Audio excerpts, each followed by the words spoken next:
to the RunnerX podcast, where we talk about all things running. As many runners know, it's 90% mental. So join Coach Valerie and Coach Caroline as we go through the mental side of running. Welcome back to the RunnerX podcast. I'm your host, Coach Caroline, and I'm here with Coach Valerie.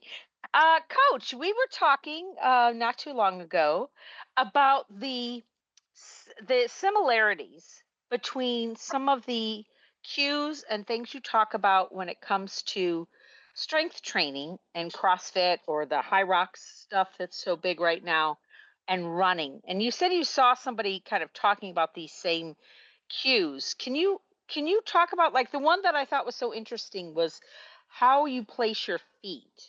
And that's a big deal with running. Correct. Oh, correct. Well, I kind of want to say it like this. You know, one of the things that, like, we want to use strength training to be better at running, right? That's a big thing. Like, how does strength training help me run? Well, one of the things that strength training does is, of course, gives you strength. So, like, for running, we want that ability to have the strength to hold ourselves up for running, you know, hold our body weight. And one of the challenges with running and strength training is that most people that do strength training and also running, they look at the movement in a similar way. And so we're going to use the foot placement. So say I'm going to do something like a squat or a deadlift.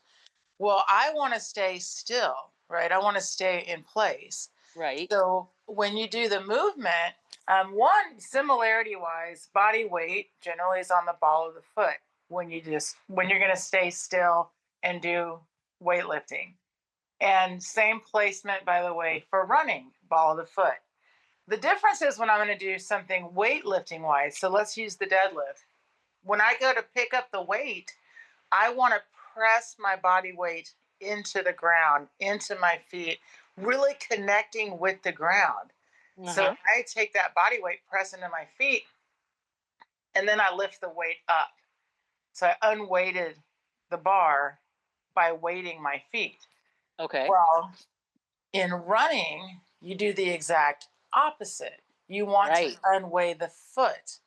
So then where does the body weight go, right? That's, you know, for the weightlifting, okay, I took my body weight, put it in my foot, and then used my strength to lift that weight up, right?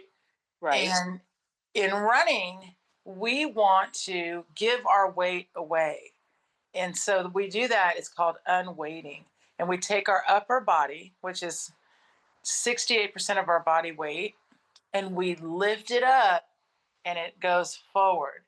And it's so subtle, by the way, but what we're doing is we're actually unweighting our foot. And so what we then want to feel is the opposite of weightlifting, in that we want to feel the foot lifting off the ground, being unweighted, being lifted off, like your barbell was lifted off. And so the fun part, and you and I were talking about, is that we don't recognize how powerful that push feeling is, that connection with the ground that we use for weightlifting. People also use this for movement like walking and running, when it should be absolutely the opposite. So that strength, that power, that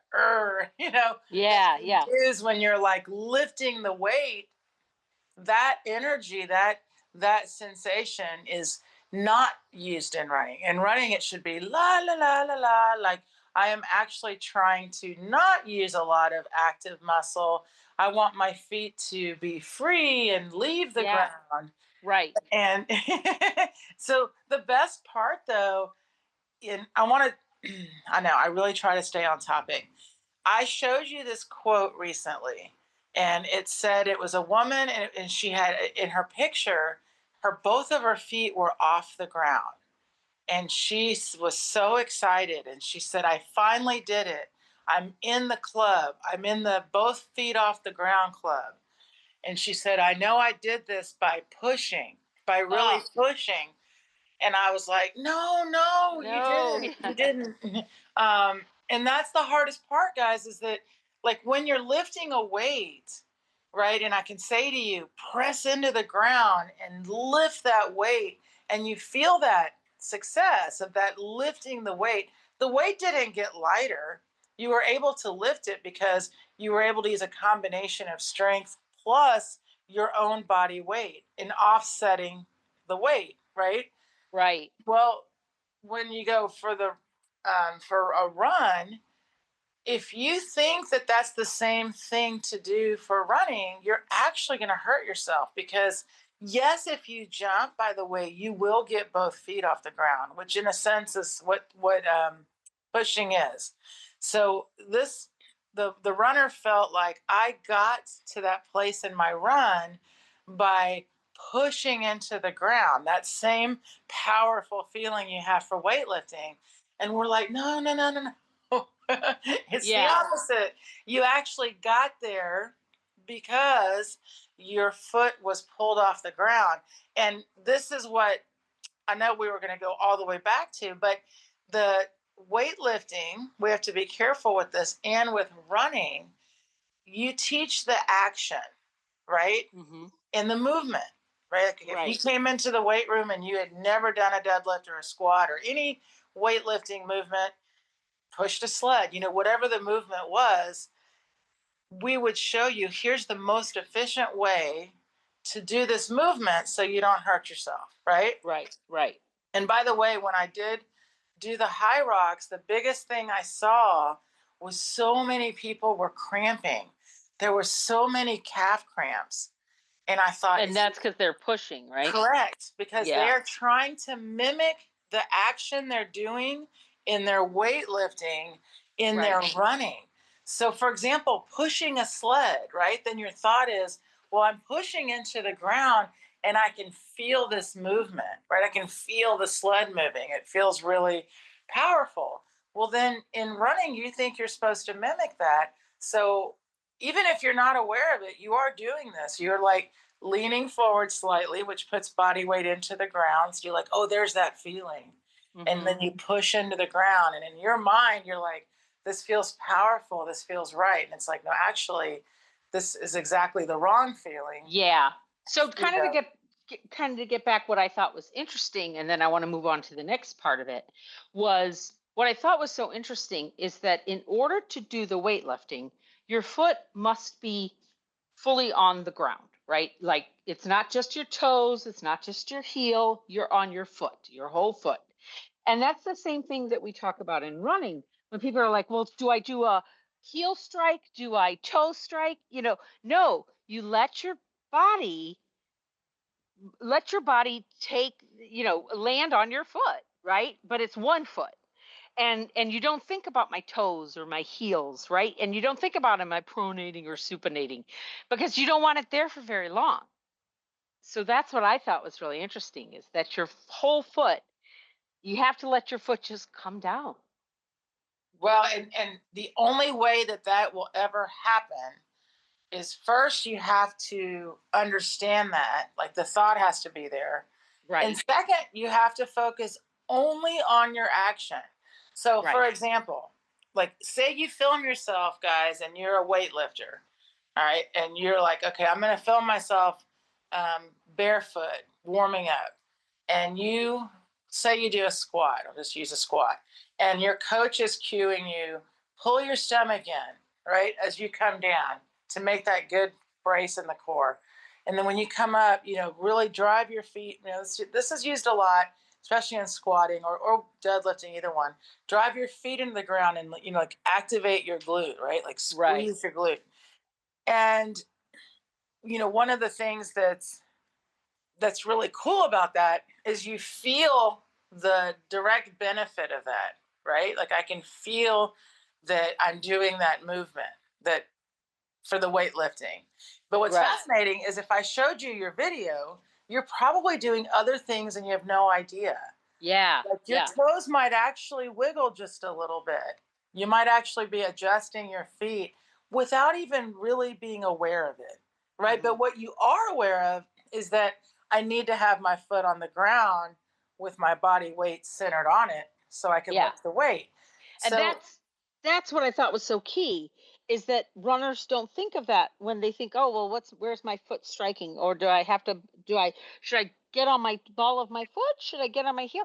No, you need to balance on your foot just like you would in strength training. You need to balance there Well, the but whole foot. also like you don't have to think about it because Right. when you run, what happens is you feel that body weight, you feel the pressure on the ball of your foot, and that's actually your cue to pull the foot. Yeah. So you instead of pressing down, you pull the foot up. Right. Right. So the best part is knowing that I do one action in lifting is how I can actually learn to do the action in running, which is that unweighting, which is that Yeah. pulling. Which is And a great segue into the next thing that we were talking about, which was where, especially when we were looking at I'm gonna name it wrong, the clean, uh, um, that people will shrug, they'll move their shoulders to try to bring the right, bar up. And we talk about this in unweighting, we'll say shrug your shoulders. And so people will put their shoulders up to their ears. And if you do that right now, if you're sitting here listening to us, put your shoulders up to your ears. That's doing nothing for unweighting, right? And it's really about the same with weight training. You're not really shrugging, you're moving your whole upper body to bring the bar up, correct? Am I describing that correctly? correct. And by the way, this is funny because I just watched this woman who's teaching. She's a weightlifter and she's talking to CrossFitters. Like she's an Hmm. Olympic lifter. And there's a lot of mistakes that people make in weightlifting, especially in Olympic lifting. And one of them, and it was so neat to watch her say it because I feel the same in running, is she said, quit trying to do the byproduct of the Right, action. right. And the shoulders lifting, guys, is because they sit on top of your rib cage and your lats and your traps. And what's actually happening is it's your postural muscles that are Yeah. lifting, but you see with your eye the shoulder lifting. So we call it a shrug. And what happens is, but Caroline's right. If you just stand there right now, if you're just standing and you just do nothing but shrug your shoulders, you should feel that all that happened was your shoulders went up. That's it. Yeah. But Right. if you ignore the shoulders and you don't talk to your shoulders at all, and you simply lift your rib cage, you should actually feel your heels lift off the ground. And that is a really big difference of what unweighting is, which is a huge component of weightlifting, especially Olympic weightlifting. That's what's so important is that Right. it's a huge component of weightlifting, but it's also a huge component of being able to keep your posture in the right position for running. And you did a Right. great video on this talking about that. Is this the idea of unweighting and how it really is one, the pull is the action, but the unweighting is is basically, I feel like that's the missing link. Like if Well, you can that's the learn to do falling. that I mean, within your that's what allows you to actually right. use gravity to accelerate. Which, by the way, guys, in Olympic weightlifting, is what allows these weightlifters to lift these incredibly heavy weights, even though they don't weigh very much themselves. Right. Like, I'm not talking about bodybuilding. I'm not talking about bodybuilding. I'm talking about if you watch someone do a clean and jerk, because Right. that's the movement we were talking about was the clean.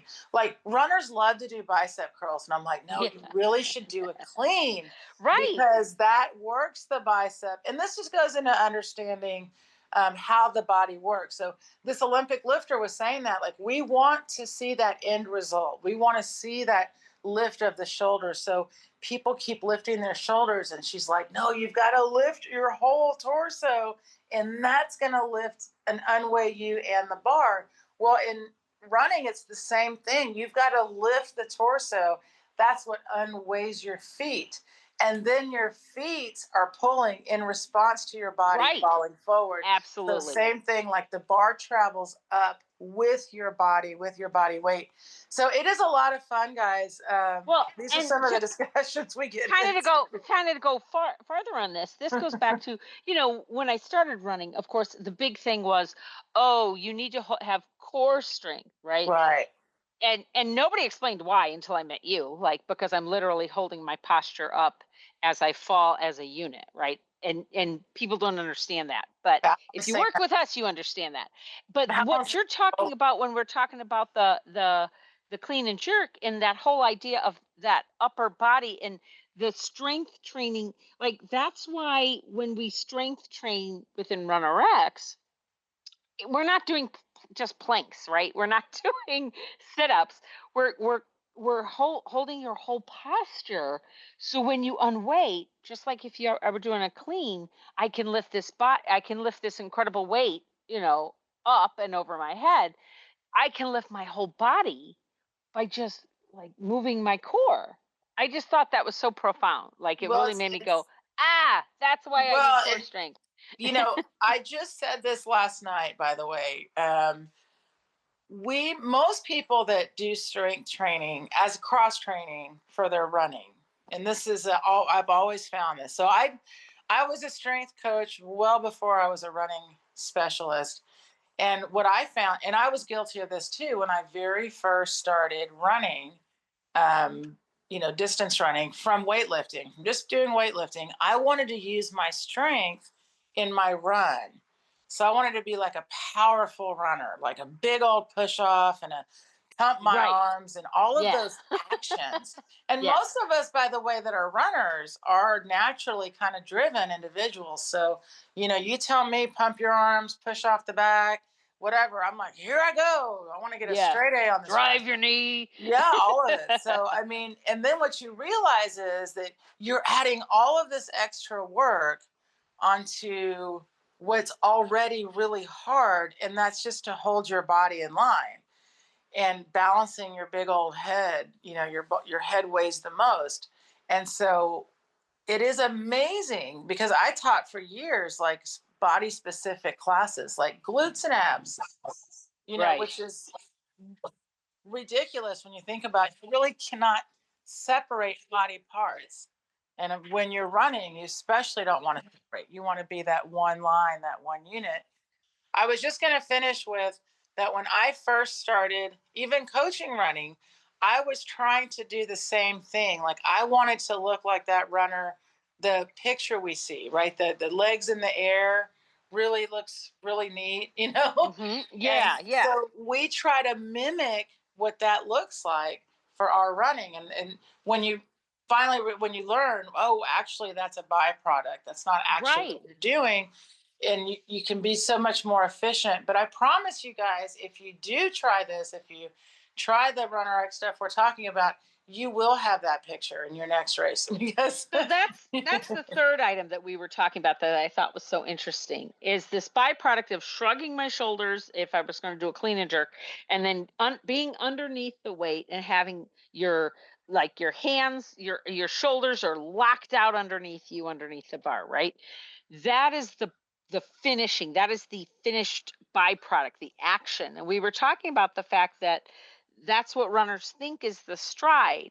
But if you relate that back to we were talking about our dogs, right? If you watch a dog or a cheetah or some animal run and go into a full sprint and their legs go all the way out and then come back in and then go all the way out and come back in, they're not thinking stretch my legs out, right? right, And right, the same goes for us. If you're just worried about pulling in response to the fall. That's the key thing that I always have to think about. I'm pulling in response to the fall, and I'm falling as a unit. I'm not leaning, I'm falling as a unit. Your body will naturally extend out like the more you fall, right? Your legs will naturally be above the ground and extend out. You don't have to um increase your stride because you did a video on that too. That I'm going to point to both of these videos, guys. yeah. The Um, challenge, like, yeah, it goes. And by the way, this is a big thing. So, like, for example, sprinters, right? yeah, They have the highest cadence, the highest stride length, the fastest speeds. They're just obviously they're sprinters. They do for the ability for them to be able to do that is all done outside of their running. That's why you do strength training. That's why right. you do flexibility training. That's why you do mobility training. That's why you do elasticity training. all of that is what allows them to be able to hold that high fall angle. Because that's what it comes down to. It comes down to who can hold their line and pull their foot on time. And it's not the height. But we see that, right? So we see these really fast movements. We see this high pull. And again, it goes back to what I was saying, and you were saying that if we think that that runner is pulling really high, oh, look how high their foot pulls, Right. right? Then you can't help it. You start thinking, I need to do that too. I need to Yeah. pull higher. And so it's amazing, guys, how much your thoughts and what you're seeing really affects your movement. But once you understand what movement is and what's actually happening, and you're like, no, no, no, the reason they have that high pull is because they're letting go of their foot even Yeah. before it touches the ground. Like, it's an incredible Yeah. skill, but you can learn the same skill. You won't be as fast as they are. That's okay. You'll be a lot, but your byproduct will be the same. You'll have an Yeah. increased stride length. Your range of motion will be bigger. All of those things happen. And that's why you do need the core strength. And I think that for a lot of us, I don't know, your thought immediately of doing core strength is I need that middle section of my body for some reason to be Yeah, stronger. exactly. But it's the whole, guys, it's the whole body. If you could Right. think of your core as like my whole body's one unit, that's why you need it. So, what I'll do, guys, in the episode notes for this podcast, if you're listening to this on one of the podcast apps, Apple or Spotify, I'm going to give you the YouTube videos that she did in response to this, because these are two very important topics that it's interesting to see. And so what you can do is you can go to YouTube, you can check it out. They're about 5-10 minutes long. And then you can try them for yourself and leave us a comment. You can leave it on YouTube, or you can shoot us an email and let us know if you tried it. Find us on any of the social channels. Just look for RunRx. You'll see her beautiful smiling face there, and let us know what you think, because we'd really like to know, have you tried this yet? Have you tried unweighting? Have you tried pulling? Have you done any of these things we've talked about? I'd love to hear it. And if you have any questions that you'd like us to answer on the podcast, go to support@runrx.fit. That's runrx.fit. Thanks, guys. Thank you for joining us on the RunRx podcast.